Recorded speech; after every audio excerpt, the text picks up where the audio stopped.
What is up good people, আসসালামু আলাইকুম। কি অবস্থা সবার, কেমন আছেন সবাই? আশা করি ভালো আছেন এবং আমিও ভালো আছি।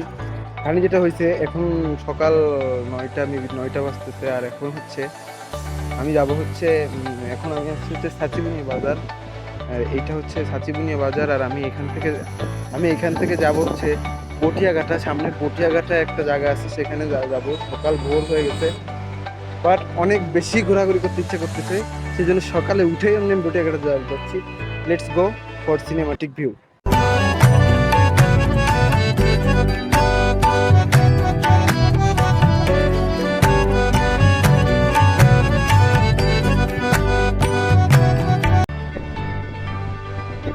আমরা চালনা বাজার রেখে আমরা বটিয়াঘাটা প্রায় কাছাকাছি চলে আসছি। এটা হচ্ছে বটিয়াঘাটা tea, আর এর ওই পাশে হচ্ছে বটিয়াঘাটা, যেখানে কিনা মেইন যে জিনিসটা মেইন ভিউটা, ওইটা আসলে বটিয়াঘাটা ওই সাইডে ওভার করা যাবে।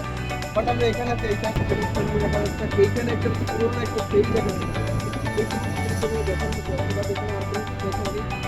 আর ওই এখন একটা ওই সাইডে যাবো, ওই সাইডে যে একটা মেইন যে ভিউটা, মানুষ এই যে বটিয়াঘাটা কি আছে, এটা কি এমন দেখা আছে, আমারও খুব আগ্রহ হয়। আজকে আমি তাই দেখতে পাবো, আপনাদের জন্য অবজারভেশন বটিয়াঘাটা কি আছে। Let's go for cinematic view.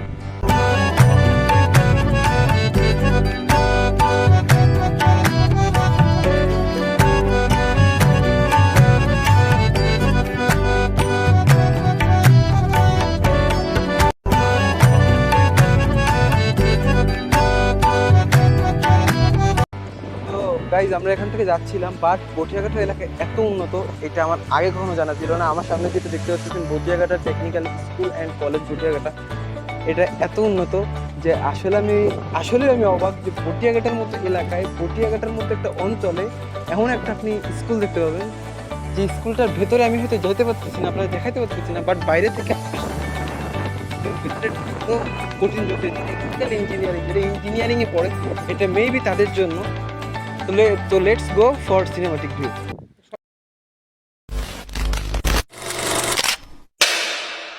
আমি নিরুদ্দেশের ঘুড়ি, যে আমাকে খুঁজবে ভালো, তার আকাশেই উড়ি, তার আকাশেই উড়ি।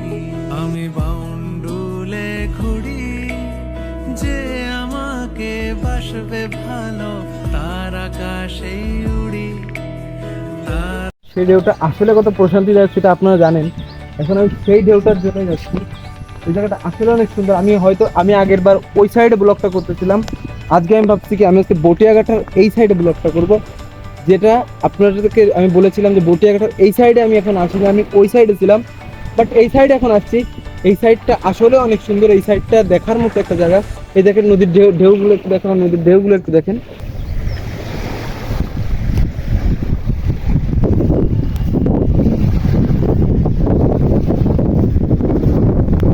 একটা অনুভূতি, সেটা আসলে অনেক দেখার মতো। বাট এখান থেকে এখন আমি চলে যাচ্ছি, আমি আরো জায়গা আছে সেখানে।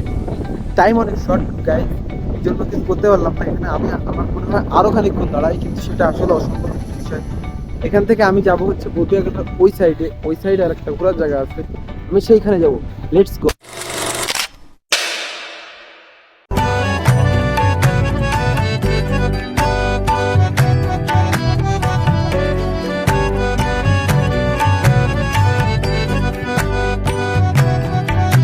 অবশেষে আমরা চলে আসছি এই যে বহু আকাঙ্ক্ষিত রানা রিসোর্টে। খুলনা সবাই রানা রিসোর্টটা চিনে এবং জানে, বাট আজকে যাইতে পারতেছি না সময় স্বল্পতার কারণে। ইনশাল্লাহ কোনো একদিন আবার আমি রানা রিসোর্টের ভিতরে যাব।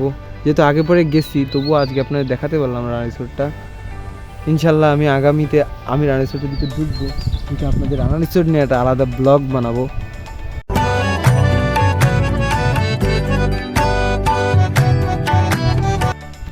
দেখতে দেখতে রানা রিসোর্ট দেখে আমি রানা রিসোর্টের শেষ মাথায় চলে আসলাম। আর এই পটিয়াঘাটের শেষ মাথায় এটা হচ্ছে বরণপাড়া গোপালখালী সরকার প্রাথমিক বিদ্যালয়। দেখতে দেখতে রানা রিসোর্ট রেখে আমি রানা রিসোর্টের শেষ মাথায় চলে আসছি, মানে বটিয়াঘাটের শেষ মাথায়। এটা হচ্ছে বরণপাড়া গোপালখালী সরকার প্রাথমিক বিদ্যালয়। এর ওই পাশে হয়তো বা আর কোনো যাওয়ার জায়গা নেই, বাট এইটা হয়তো শেষ। হ্যাঁ, এটাই শেষ। এবং এই সাইডে একটা ভিউ আছে, একটা একটা সমুদ্রের একটা ভিউ পাওয়া যাবে, একটা সমুদ্রের একটা ফিল পাওয়া যাচ্ছে এখানে। চারদিকে তাকিয়ে দেখুন, সমুদ্রের মতো একটা ফিল। এটা আসলে খুব অসাধারণ, এটা দেখতেও খুব ভালো লাগে। এটা হচ্ছে রূপসা নদীর মেবি, এটা হচ্ছে রূপসা নদীর মেবি, এটা দেখতেই আসলে অনেক ভালো লাগে। আর আমি এখানে আজকে চলে আসছি, আসলে